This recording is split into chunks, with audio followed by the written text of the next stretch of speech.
ইনকিলাব মঞ্চের মুখপাত্র এবং ঢাকা ৮ আসনের সম্ভাব্য প্রার্থী শরীফ ওসমান হাদীকে গুলি চালানোর ঘটনায় প্রধান অভিযুক্ত ফয়সাল করিম মাসুদ গত বছর অস্ত্র মামলায় গ্রেফতারের পর জামিন পান তিনি। তার জামিন দেওয়ার ন্যায্যতা নিয়ে বিভিন্ন মহলে তুমুল বিতর্ক হয়। এবার সেই জামিন বিতর্ক নিয়ে মুখ খুললেন আইন উপদেষ্টা আসিফ নজরুল। এ নিয়ে আরও বিস্তারিত জানাচ্ছেন জান্নাতুন নাহার জেরি।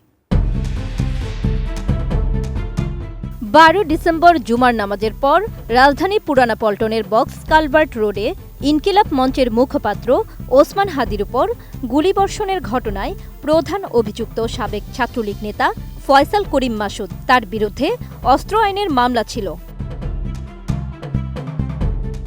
2024 সালের 8 নভেম্বর ডাকাতির সময় অস্ত্রসহ র্যাবের হাতে গ্রেপ্তার হন ফয়সাল করিম মাসুদ। অস্ত্রের মুখে 17 লাখ টাকা লুটের ঘটনায় গ্রেপ্তারের পর তার বিরুদ্ধে অস্ত্র আইনেও মামলা দায়ের করা হয় এবং একাধিক মূলধারার গণমাধ্যমে তার ছবি ও পরিচয় প্রকাশিত হয়। গ্রেপ্তারের পর ফয়সাল করিমের জামিনের জন্য হাইকোর্টে আবেদন করা হলে পরে তার জামিন হয়।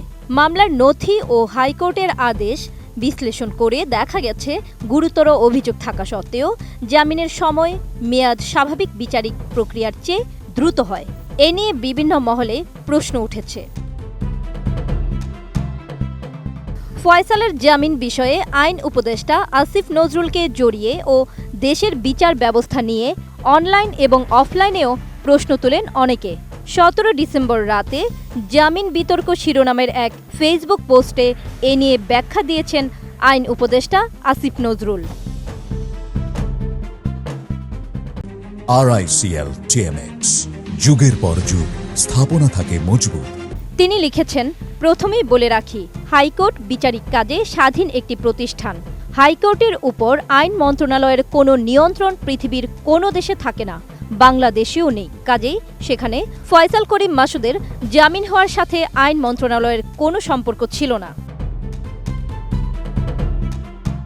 তিনি আরও লেখেন, ফয়সাল করিম মাসুদ গত বছর জামিন পেয়েছিল অস্ত্র মামলায়। হাইকোর্টে অস্ত্র মামলার জামিন সহজে হওয়ার কথা নয়।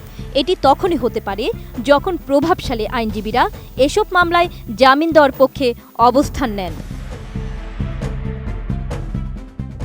ডক্টর আসিফ নজরুল আরও লিখেন, হাইকোর্টের প্রদত্ত জামিনে বিচারিক বিবেচনা কতটা থাকে তা নিয়ে প্রশ্ন তোলার অবকাশ থাকে।